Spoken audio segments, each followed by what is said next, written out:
Linggo at paksiw na lang sa Linit. Sa akin po, kaldereta. ito. Hingi na lang po extra sabaw. Tayo sa'yo, oh.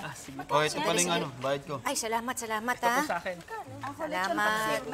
Ay, meron ako niyan. Nabalita mo ba, Linet? Magtatayo na rin ng kantin dito, Ganun ba?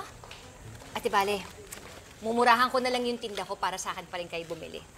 Yun kung papayagan pang magtinda dito, balita namin, anak na ni boss magpapatakbo nitong kantin. Ganon? Naku, paano na ngayon yan? Halos kalahati ng kita ko sa inyo ko nakukuha Mabuti pala nabanggit namin sa'yo. Makakahanap ka pa ng ibang customer mo. May miss ka namin, Linet, pati ang mga paninda mo. Oo nga, sarap pa naman ang Sarap pa naman nito, di ba? Mamimiss ko din kayo. Bili na kayo para mga benta mo siya. Anong gusto mo? Ito po. Sa akin to. Feeling ko masarap Ah, ito. Parang medyo sarap po, ma'am. Sige, salamat sa inyo, ha.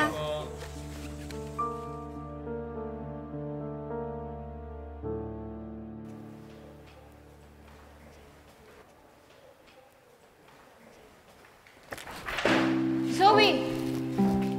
Nakakalat ka kasi sa hallway. Nakakalat sa hallway? Nakuupo ako dyan, oh. Ang sabihin mo, nananadya ka. Ano ngayon? Tsaka diba, ikaw yung nagpabibo kanina para pahiin ako.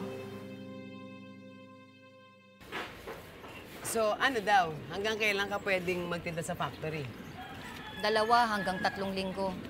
May pwesto na kasi, kaya madali na lang daw itayo yung kantin. Sayang, no? Dapat pala tayo na lang nag-offer na tayo magtatayo ng kantin dun sa factory. Kakayanin ba natin? Paano natin malalaman kung hindi tayo susugal? Sige nga. Ay, naku, Mare. Hindi na ako pwedeng sumugal. Kasi malapit na maging intern si Annalyn.